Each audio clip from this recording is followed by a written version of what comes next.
பேசுகிற பொழுது இன்னொரு சந்தேகம் இருக்கிறது.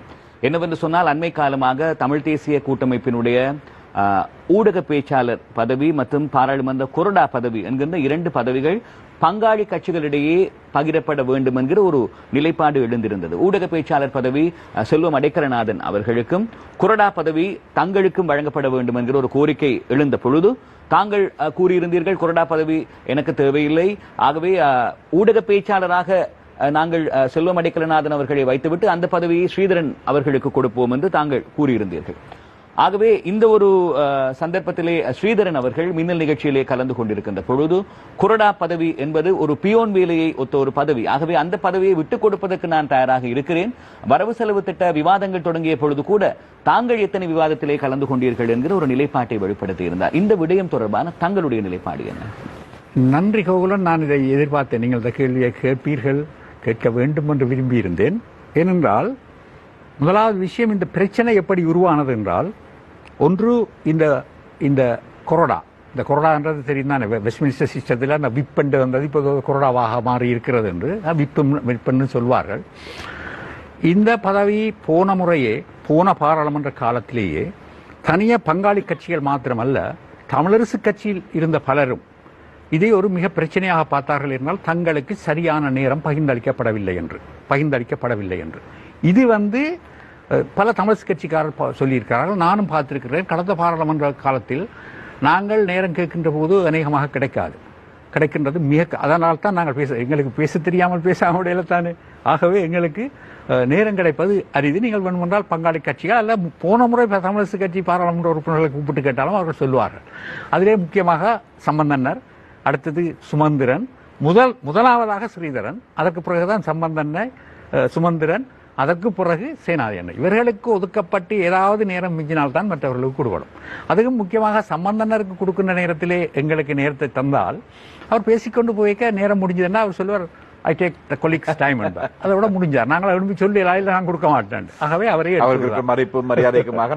மறுப்பும் மதிப்பாக விட்டு விடுவோம். இந்த பிரச்சனை நாங்கள் சோட்டாக முடித்துக் கொள்கிறேன். இது இந்த தேர்தல் முடிந்தவுடன் ஏன் பேச்சாளர் பதவி சுமந்திரன் ஒரு இந்த விஷயத்திலே ஒரு கட்டிக்காரன், எல்லாருக்குமே தெரியும், மிக நன்றாக செய்வார் என்றும் தெரியும். இருந்தாலும் அவருடைய சில கூற்றுக்கள் தமிழ் மக்கள் மத்தியிலே ஒரு மிகப்பெரிய பின்னடைவை கொடுத்திருந்தது. டிஎன்ஏ பொறுத்தவரை பின்னடைவை கொடுத்திருந்ததாகத்தான் நான் நம்புகிறேன். பின்னடைவை கொடுத்திருந்தது. ஆகவேதான் பல தமிழர்கள், முக்கியமாக தமிழரசு கட்சியில் இருந்த, எங்களை விட தமிழரசு கட்சியில் இருந்த பலர் தான் அவரை மாற்ற வேண்டும் என்று கேட்டார்கள். தமிழரசு கட்சியில் இருந்த பலர் கேட்டார்கள். அந்த காரணத்துக்காகத்தான் அவரை மாற்ற வேண்டும் என்ற எண்ணப்பாடு இருந்தது. ஆகவே இந்த 2 பேரை மாற்றுவதற்கான காரணங்கள் இருந்தது. இப்போது பார்த்தீர்கள் என்றாலும் இந்த பாராளுமன்ற இந்த பட்ஜெட் காலத்திலே வினோ நோஹராலிங்கம் தனியாக 2 தரம் தான் பேசியிருக்கிறார். அவர் சொன்னார், தான் கேட்க எனக்கு தனக்கு டைமே தரையில 2 தரம் தான் பேசியிருக்கிறார். செல்வம் அடைக்கலாம் 4 தரம் தான் பேசியிருக்கிறார். நான் ஒரு தரம் தான், நான் அதை குறை சொல்லல, நான் ஒரு கதான் கேட்டால் நான் இல்லை, நான் அங்கு வெள்ளம் கொரோனா அலை நின்றுட்டு இடைக்கிட வந்துட்டு போவேன். சரி ஒழிய அதில் நான் அவருக்கு குறை சொல்லி நான் கேட்டேன், இருக்கா அது கடைசி நேரம் தந்தார். அது கூட கவி பேசினேன், அதில் பிரச்சனை இல்லை. ஆனால் மற்றவர்கள் நேரம் கேட்கின்ற போது கொடுக்கல. நீங்கள் பார்த்தீர்கள் ஏன் புதியவர்களுக்கு இப்ப சாணக்கியன் போன்றவருக்கு அடிக்கடி நான் பாராளுமன்றத்திற்கும் சாணக்கியன் முன்னாடி தான் நிற்கிறார். சாணக்கியனுக்கு ஏன் அந்த அளவு அதுக்கு கொடுத்த பிறகும் சாணக்கியன் தன்னுடைய தனிப்பட்ட காசு செலவழித்து தான் பேசிய பேச்சுக்கள் எல்லாம் பரவலாக ப்ரமோட் பண்ணி கொண்டிருக்கிறார். ஏன் அதுக்கு காரணம் என்ன?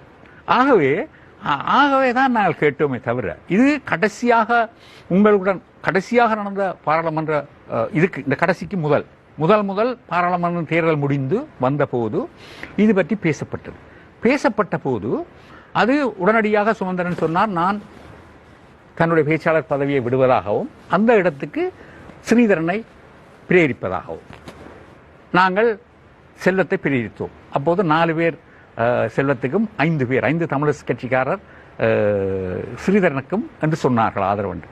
உடனடியாக சம்பந்தனை சொன்னார் தானும் செல்வத்துக்கு தான் என்று. அப்போது நான் சொன்னேன், செல்வமும் சொன்னோம், அண்ணா இது ஓட் பண்ணி எடுக்கிற விஷயம் அல்ல, அது கட்டாயமாக கூட்டமைப்பு உடைக்கின்ற ஒரு விஷயம், ஆகவே இது வேண்டாம் என்று சொல்லி அன்று ஒத்திவைப்போம் என்று சம்பந்தனர் எவ்வளவோ வினயமாக கேட்ட போது கூட அவர்கள் மறுத்து விட்டார்கள். இல்ல தம்பி இதை ஒற்றுமையை கொண்டு போகணும். ஆகவே வினயமாக அந்த நேரத்திலே சம்பந்தன் என்ன கேட்டார், தம்பி நீர் அந்த கொரோனாவை விட்டு கொடு. நான் சொன்னேன் அண்ணா நான் கேட்கவே இல்லை பேருந்து, நான் என்ன விட்டு கொடுக்க இருக்கு, நீங்க கொடுங்க, கொடுத்து இதை செட்டில் பண்ணுங்க, இதுதான் எனக்கு விருப்பம். ஒரு ஒற்றுமையாக தமிழ் தேசிய கூட்டமைப்பு போக வேண்டும், இதை நான் சொல்லியிருந்தேன். இப்போது இதையும் சொல்ல வேண்டும் என்றால், உங்களுக்கு மிக வீரமாக இந்த கொரோனா பதவி எனக்கு தூசுக்கு சமானம் என்று இதில் இருந்து சொன்னார். தூசுக்கு சமானம் என்று போன வியாழக்கிழமை நடந்த குழு கூட்டத்திலே முதல் வேறு வேறு விஷயங்கள் பேசப்பட்டு, பின்பு வினோராகலிங்கம் வினோ அவர் உடனடியாக இந்த இதை பற்றி பேசுவோம், கொரோனாவையும் நானும் சொன்னேன், நான் அதை பற்றி பேசுவோம் என்று சொல்ல, சரி நான் சம்பந்தனை கொஞ்சம் இப்போது வீக்காக இருக்கின்றவர், அவர் அதை சொல்லுவதற்கிடையிலே ஸ்ரீதரன் நம்பி வெளியிலே போய்விட்டார்.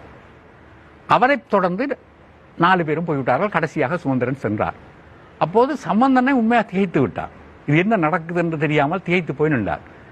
அவருக்கு கொஞ்சம் மனத்துக்கும் கஷ்டமாக இருந்தது. நான் சொன்னேன் இல்லை பரவாயில்லை, அடுத்த கூட்டத்தை பார்ப்பேன், என்னடா அவரை நாங்கள் மன கஷ்டப்படுத்த நான் விரும்பவில்லை, பரவாயில்லை என்று சொன்னேன். இதே நான் சொல்றேன், அவர் இதில் இவ்வளவு